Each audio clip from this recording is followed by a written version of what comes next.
advised that today's conference is being recorded. If you require any further assistance, please press *0. I would now like to hand the conference over to your speaker today, Michael Schomer. Please go ahead, sir.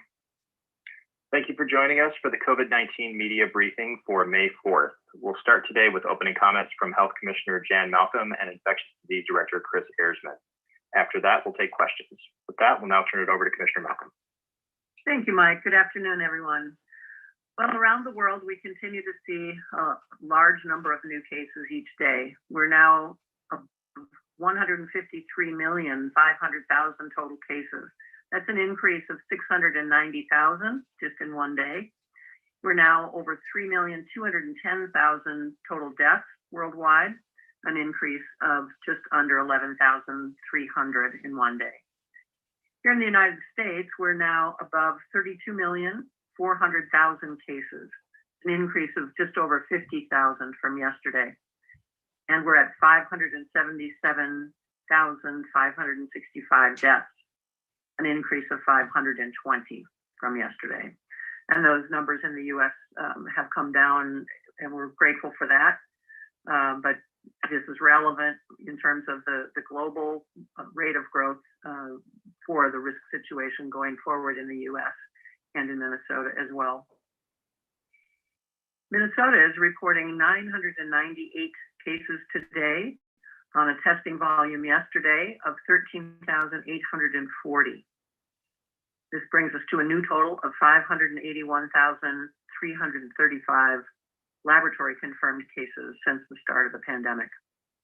It is notable that today is the first day we've been under 1,000 cases since March 22nd. Our rolling 7-day average of new cases per 100,000 Minnesotans is still over 30, however.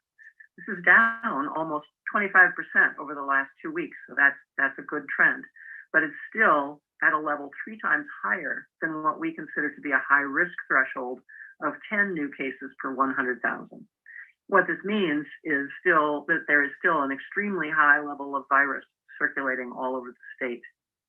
Our testing rates are fairly stable, but have dropped somewhat in recent days.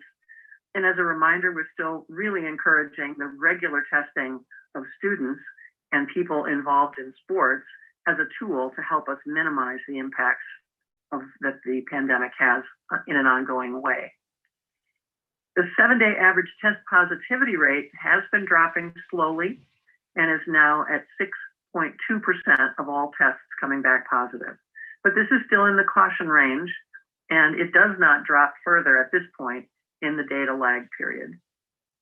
We reported 11 additional deaths of COVID-19 that were reported to the health department yesterday, for a new total of 7,174 of our fellow Minnesotans whose lives have been lost to COVID-19 since the start of the pandemic.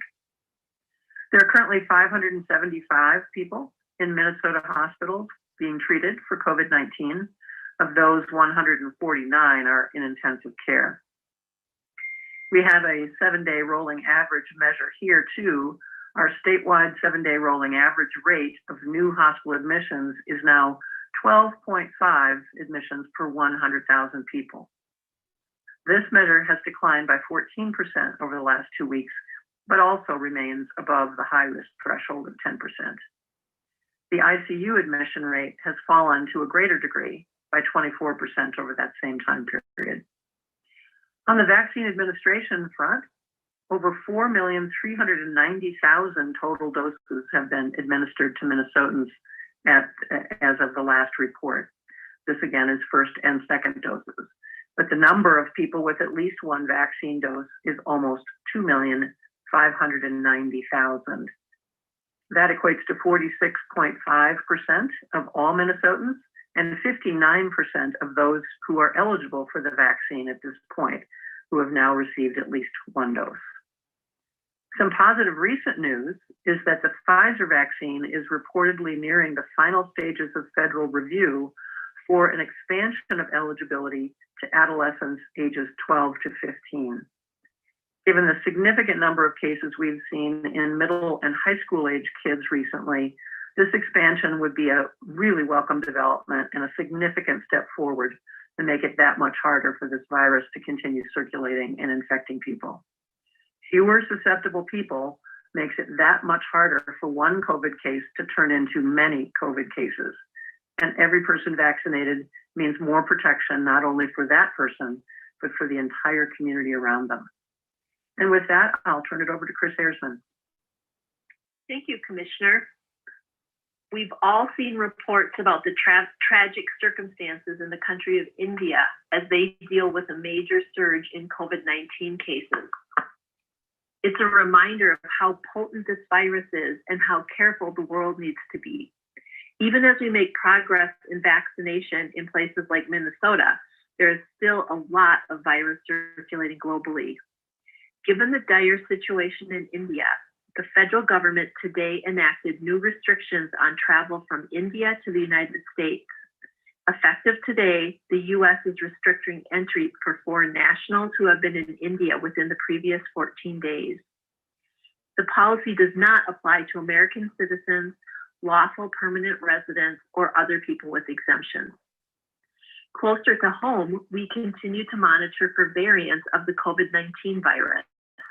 The unfortunate pattern we've seen is that variants developing elsewhere in the world tend to spread to new locations when people travel, and then these variants gain a foothold in our communities. Minnesota is no exception, and this is one reason CDC continues to discourage people, especially unvaccinated people, from international travel.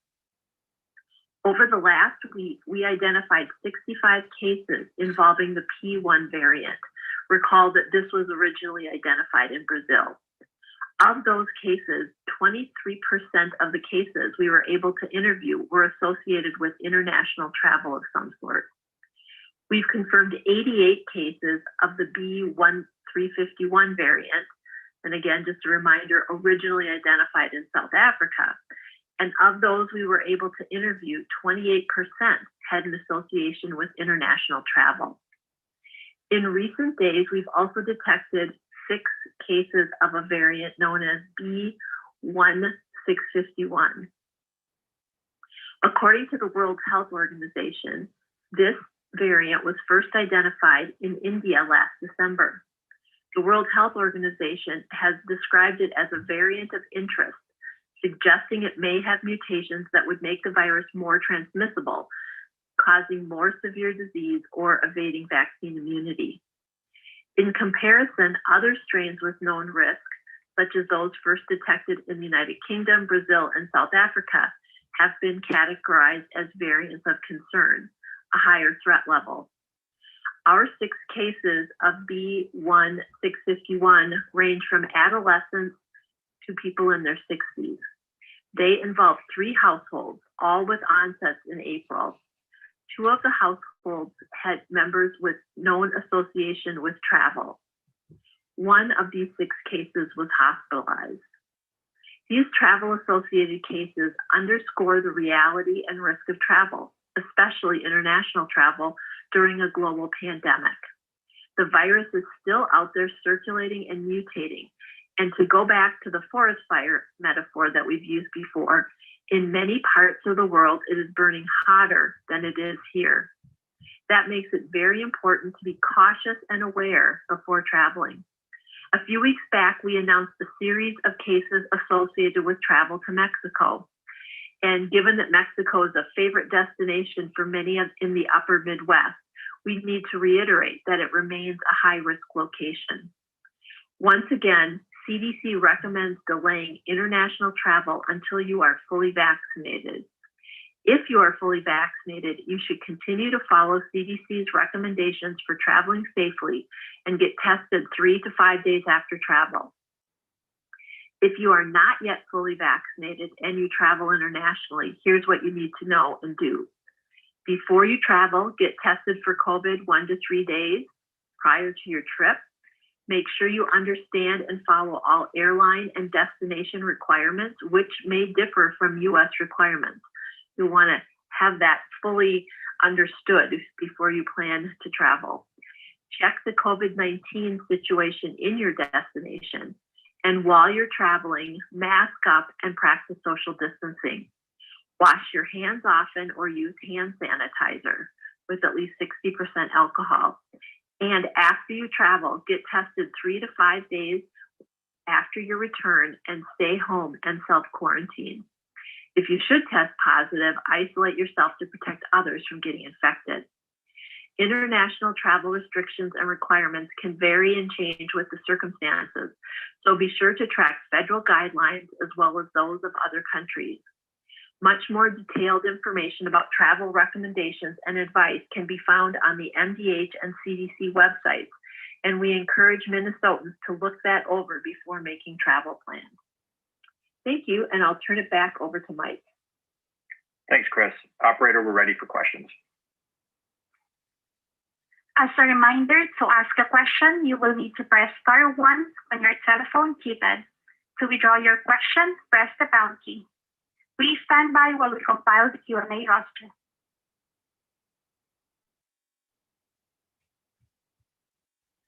Your first question comes from Jeremy Olson from the Star Tribune. Hi, I wanted to ask a question related to some of these topics on use cases. People in Minnesota 19 and younger represent 18% of total COVID identified or SARS-CoV-2 infections so far, but they represent 26% of the infections detected since April 1st. So they're taking up a bigger share. And I just wondered if you could talk a little bit more about why that is. Is it because of the variants? Is it because we're testing them more? Or is it because they're unvaccinated and that's just where the virus goes? A little more discussion on that would be helpful.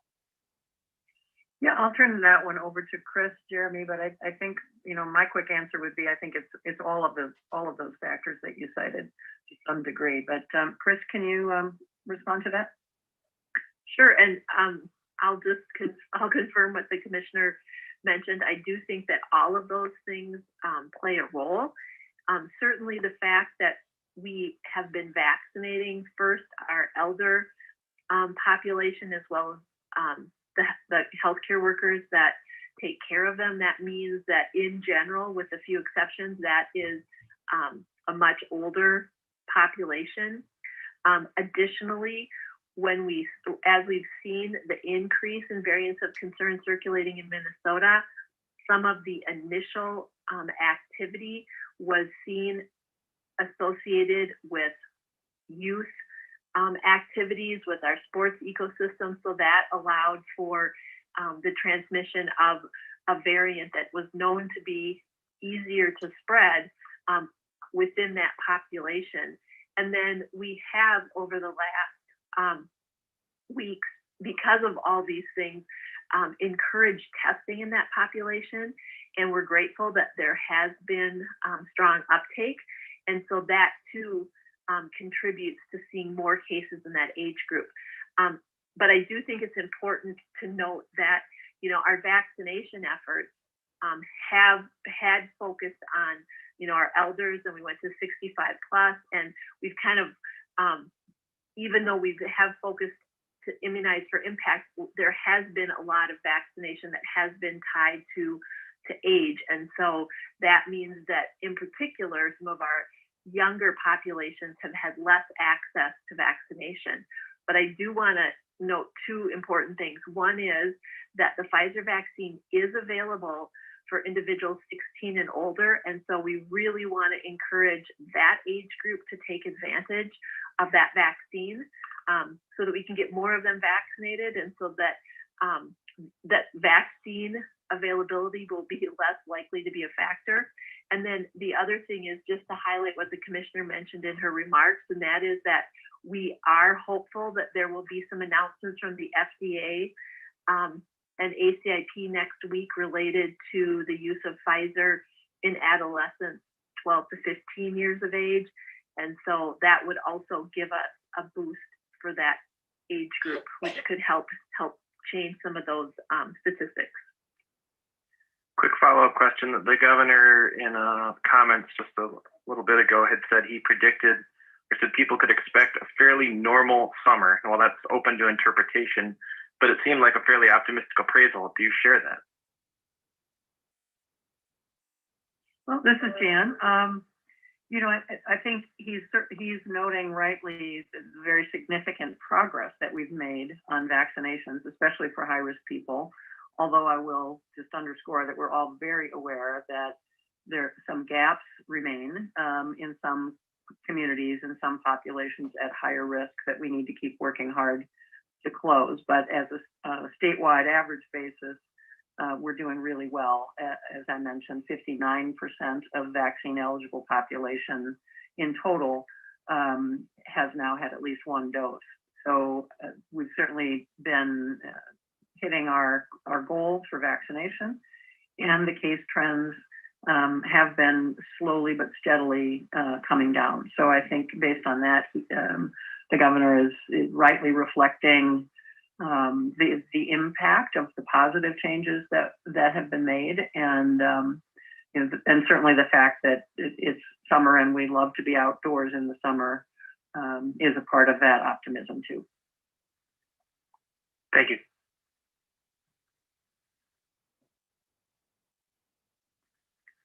Your next question comes from Chris Megan from Pioneer Press. Hi, thanks. For the Commissioner or Director Erisman, there's been some questions about whether or not the department could or would further disaggregate the racial data that it's been collecting and releasing regarding infections and hospitalizations and deaths. And I know that you've had some challenges when it comes to providing breakdowns by race and ethnicity in the vaccination front. But I'm wondering, does the department have any plans to further disaggregate the racial data it has on the outbreak and the pandemic when it comes to infections and outcomes? Well, as you know, Chris, we have made some really important progress on that front in collaboration with the healthcare systems through their electronic health records database. So we feel like we're reporting, you know, more than we've ever been able to before. In terms of whether and how we would be able to further disaggregate it, Chris, I don't know if you have any more insight into that. I would need to get back to you on that, Chris. Yeah, Commissioner.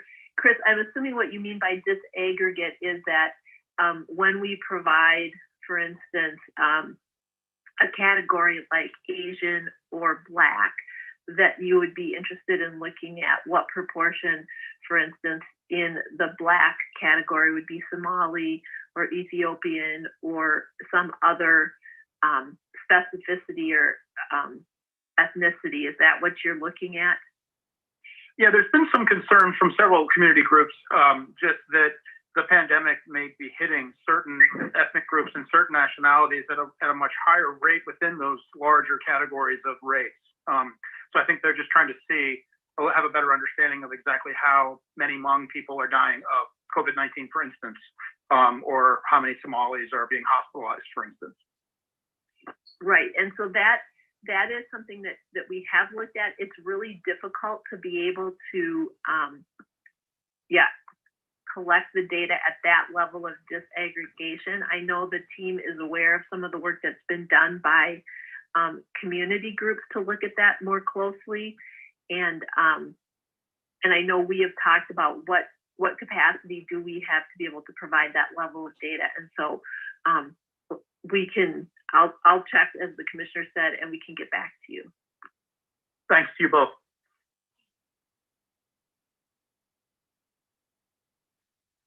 Your next question comes from Dan Gunderson from Minnesota Public Radio. Thank you. I'm wondering about vaccination. With sort of a softening in vaccination rates, they've been declining a bit. And I'm wondering if it's a point where, how much importance do you see in bringing vaccines out to people, say at pop-up clinics or things like that, as opposed to just depending on people to come for appointments? And how much of that type of activity are you seeing happen? Thanks for the question, Dan. This is Jan. I definitely think we're seeing a shift now from the earlier phases of vaccination, where there were folks, you know, very eager to get the vaccine and able to go to sometimes pretty extraordinary lengths to go find the vaccine wherever it was. Now we're in a situation where we've got plenty of vaccine supply, and we need to reach those folks and make it more convenient for them. You know, folks who are working as opposed to retired, or for all kinds of reasons, just needing more convenience for the vaccine to be closer to where they are. You know, whether that's in the context of where they work or where they live, or at events that they may be already at. So we are definitely looking to ramp up those strategies in partnership with community organizations, with our healthcare providers, our local public health, to do much more of that, you know, kind of smaller scale, more distributed community vaccination.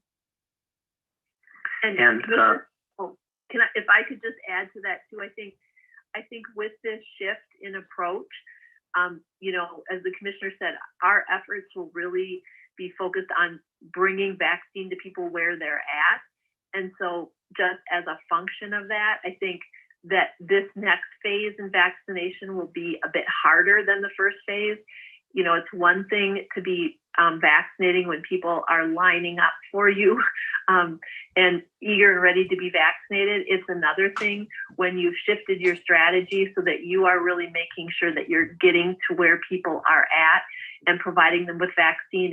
It's necessarily going to be smaller groups. And so I think that as we move forward at this phase, it's really important that as we're looking at our metrics and as we're looking at our successes, that we recognize that successes are going to be harder to come by in this phase. And so we need to celebrate all of them. So anytime we now move up by a percentage point in terms of Minnesotans who are vaccinated, that's a big deal, because the work to reach people is necessarily going to be a bit harder in this stage. So just wanted to make sure that we acknowledge that bit of this next phase. Yeah, and would the next phase then require a lot more resources? And are the resources there to do a lot of those, you know, smaller group events, for example? Yeah, this is Jan again. I would say yes, it will take more resources. There's less efficiency in kind of lower volume, much more customized and tailored events. But there are resources that we can kind of reallocate from the current phase or the current, delivery models for vaccine into some of these newer models. And we've given a lot of resources to community partners to help with, identifying opportunities, kind of organizing people, building, enthusiasm and receptivity to community clinics. So there's a lot of work going on in the community at this point, and that's one of the things that some of the federal funding in the American Rescue Plan has made possible. For once and for a change, financial resources are not the limitation to being able to get the vaccines to where Minnesotans are, as Chris has said. And I'll just add that, yes, this is going to be more work and it's going to take more effort, but we are absolutely happy to do it. And we are committed to make sure that every Minnesotan has access to vaccine in a place, in a manner that feels comfortable for them.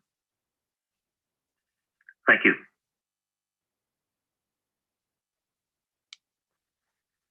Your next question comes from David Colburn from Timber J. Hi, I'm looking at the vaccination doses that have been administered per week data, and of course noting that from the first full week in April, when 405,000 doses were administered, down to last week when it was 276,000 that were administered, there's certainly been a drop-off. But I'm wondering if you can break that down into first doses versus second doses, because timing-wise, last week's 276 doses should have included a whole lot of people who got their first doses of Moderna or Pfizer in that first week of April. So do you have a breakdown on that? Yeah, Chris might have some more precise numbers, but what you're observing is certainly the case. And in recent days, on any given day, we've been seeing more people getting second doses than new people getting first doses. But the first dose number does continue to increase as well. But Chris, have you got any more granular data? Yeah, I mean, so just for instance, if we look at data that were up on our website today, we added 11,400 new doses of vaccine administered, which is small because of the weekend and the way doses are delivered to sites. But the bottom line is that that included 4,000 first doses and 7,000 second doses. So, we're glad that people are continuing to get that second dose, which is so important. But as we've talked about, we're at a phase where the first doses are, that has slowed, and we are needing to, retool and redirect our efforts to much more targeted outreach. Okay, and then a follow-up to the comments about the outreach and community-based clinics. Here in St. Louis County, our county health department has been doing a lot of outreach clinics, particularly in several of our smaller communities. And for several weeks, they had literally had hundreds of openings available in those things. And I mean, hundreds of unfilled openings. So in terms of the approach of getting out there and knowing that, as you acknowledged earlier, there's been a lot of activity already, how are you going to go about tweaking these community offerings that are going on to actually get these people beyond just saying we're going to a community and offering a clinic? Yeah, I think it's a good question, David. As we talked about, it kind of does reflect the need to not only have that specific vaccine clinics that maybe only have a couple of days of advance notice to vaccination that may be tied to other popular things that are going on around, county fairs or sporting events, or some of the things that people are eager to go to make it easy for them to also get a vaccine while they're there, as opposed to, needing to go make an appointment. And we do appreciate that we need to give, community organizations more lead time to organize some of these events and to really do that outreach to folks, and not just assume, you put the notice in the paper and people just show up. We're in a phase of needing to communicate with folks and through people that they trust, whether that be their pastor, their priest, their imam, in a faith setting, or community leaders, or well-known sports figures, or what have you. I think the messages to encourage vaccination need to increasingly come from opinion leaders and trusted resources. But I think it's all of those things that need to go into this retooling, as you said. And we also want to see, healthcare providers being able to offer vaccines, in the clinic setting. So you may not have been vaccinated, but you're coming in for a checkup, or you've got some other appointment. It's an opportunity for your healthcare provider to talk with you and let you know just how important, they think it is that you get vaccinated. I think those are important conversations to have as well. Thank you.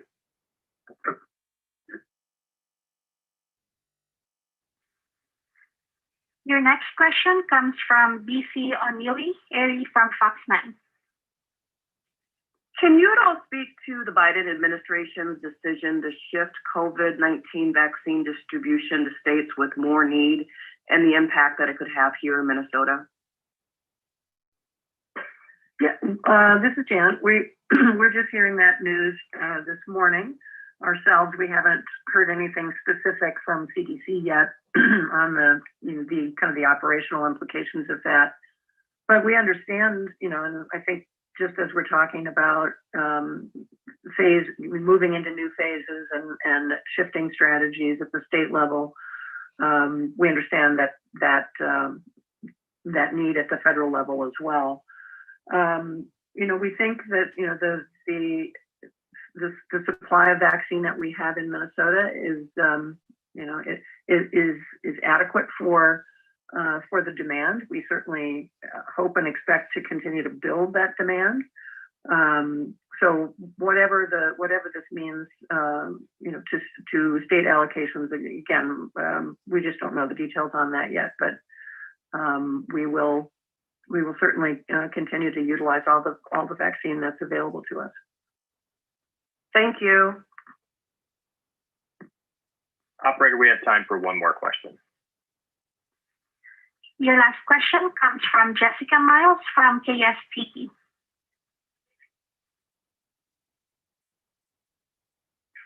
Just a follow-up to Lucy's question with regard to the Biden administration. How will that impact doses here in Minnesota? I'm guessing that we're one of the states that has done better. I think the governor had even mentioned that earlier today. Will we be getting more, or do you know that at this point in time? No, I'm sorry, we don't have a lot more detail to share just now. I mean, I think we're ahead of the curve in terms of having reached already a higher share of our population that's been vaccinated. That translates, as we've been talking on this call, to a slower pace of remaining vaccinations. So what this will mean to our week-to-week allocations remains to be seen. But as I mentioned, we will adjust our strategies accordingly and seek to use just as much vaccine as we have demand for.